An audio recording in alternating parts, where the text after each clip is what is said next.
One clear takeaway from this movie. I love Millie Alcock as Supergirl. I need more Millie Alcock as Supergirl from this DCU. This is good news. Hi, I'm Jack, and welcome back because today I'm going to give you guys a review for the second movie in the DCU featuring the Girl of Steel front and center, Supergirl. Directed by Craig Gillespie, starring Millie Alcock, Eve Ridley, Matthias Schoenaerts, Jason Momoa, David Corenswet, and more. And the plot of this movie follows Supergirl, who joins forces with an unlikely companion named Ruthie as she goes on a mission for vengeance as they travel throughout the galaxy after an unexpected adversary strikes too close to home as they both go on a journey throughout the stars to get revenge. I was a big fan of Superman last year. It was my favorite Superman movie since the original back in 1978. David Corenswet embodied this role perfectly, and it's also just a really fun flick that embodies the character very well. And after that, I was super excited to see Millie Alcock get to headline her own movie as Supergirl, following up Superman. And so I had some excitement for this. I read the comic of Woman of Tomorrow, which is an excellent story. And I've been very curious to see how the movie was going to adapt the storyline. And even though the trailers I wasn't quite as in love with in comparison to the Superman trailers, I still had hope that this movie was going to be a solid entry into James Gunn's new DCU. Having now seen it, I mean, it's alright, I was very underwhelmed with this movie. And as someone who loved last year's Superman, I wasn't quite expecting to feel this way about Supergirl. And I don't think this is anywhere near as bad as what I've heard the overall press surrounding this movie be. But at the same time, I did think with the potential it had with its source material, and so as the creatives attached to it, I thought this movie was going to be a little bit better than the final product ended up being. Starting off with the positives, Millie Alcock as Supergirl is terrific. I was happy with this casting since they announced it. I loved her brief scene at the end of Superman, and I'm happy to say that she is a shining light in Supergirl. She is wonderful. Her dynamic with Ruthie is one of the best parts about this movie, and her scenes of emotional weight regarding Supergirl's backstory and contrasting how different she is as a character from Superman is some of the best stuff from this movie, and a lot of it's brought to life really well because of Millie Alcock's portrayal and what she brings to this role. This is a performance I love, and this is a version of the character that I thoroughly cannot wait to see more of. Krypto the Superdog was one of the MVPs of Superman for me. So when Krypto's on display in this movie, Krypto's still very cute, even if it is a significantly reduced screen time considering the story that is being told here. And I also really enjoyed Jason Momoa as Lobo. He is a very popular fan cast since before he was cast as Aquaman. And he is just an absolute delight in this movie, even if he's not as significant to the story. He still provides a lot of entertainment, and he fits the role so well. And David Corenswet's Superman, every scene he's in, I smile, I get happy, and I think about how much of a great casting he is. That leaves me very excited to see more of this Superman in the following years. That's what I'm talking about! That's why he's the MVP! That's why he's the GOAT! The GOAT!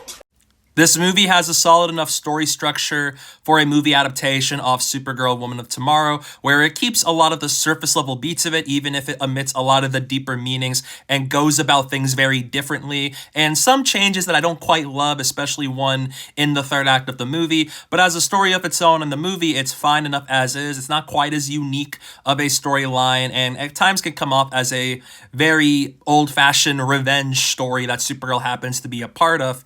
But with the dynamic of Ruthie and Kara, it helps give this movie more energy and some life to it. And the visual effects are okay. So the CGI for Supergirl using her abilities is very cool. And there are some solid enough visual effects, even if, as a whole, it's a lot more like an average comic book movie than something that stood out visually like Superman did last year. And because the comic book is a very vibrant and colorful storyline, the movie does look a lot neutered in comparison on a visual effect front, and that I wish they leaned more towards rather than it being very brown, very gray, and being something that other blockbusters have the tendency to feel. So while the story is nothing entirely new for a revenge story, the action sequences I thought for the most part are solid, with Supergirl and Lobo having some standout action sequences, even if the editing for them can be very hit or miss and it cuts quite a bit. But the thing I do very much enjoy about Supergirl is the character work it gives for Supergirl, contrasting her worldview with Superman, her dynamic with Krypto being a very important part of the character, and why she would go to such great lengths to save Krypto, and so as how the destruction of Krypton and her upbringing led to her being a much more rough around the edges character who shows no restraint when using her abilities in action. Unfortunately, one of the most disappointing aspects of Supergirl for me is the villain of Krem. I love Krem in the comics. He is a very captivating villain with a very unique purpose in that story, and this movie just waters him down significantly to where the surface level beats are present, but the overall meaning and the overall threatening presence of the character got diminished in terms of how the character is written, how the character is handled, and so is how Krem plays out throughout the story. I was very disappointed with that, even though the actor was clearly trying his hardest. I can accept comic changes from comic to movie. It'll always be very different, whether it's a good change or not. So while I didn't love this as an adaptation of Supergirl Woman of Tomorrow, I do think it's serviceable enough as a movie that moves along at a fairly solid pace, has a great lead performance from Millie Alcock as Supergirl, who shines in every scene she is in. And whenever the movie focuses on the intimate character scenes and character moments of Supergirl, that's where the movie's at its best. That shows why I do like Craig Gillespie as a director. So while not a superhero movie I was in love with, and certainly one I had more higher hopes for, I still thought the movie was perfectly okay. So in the end, I'm going to give Supergirl a B-. While I didn't love this movie the way I hoped I would, I still thought the movie was better than I've heard people give credit for. It is nowhere near being one of the worst superhero movies ever, and the hate campaign against it is absolutely absurd to me.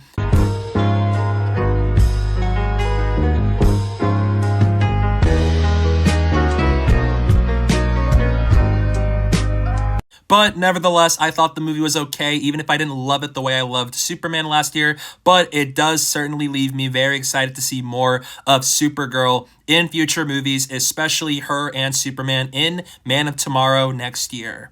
And I love Krypto. All of the real ones know that Krypto is awesome. So yeah, those are my thoughts on Supergirl. What are your thoughts on this movie? Let me know down below in the comments. I would love to hear your thoughts on it. Don't forget to hit that like button and the subscribe button, and stay tuned for more.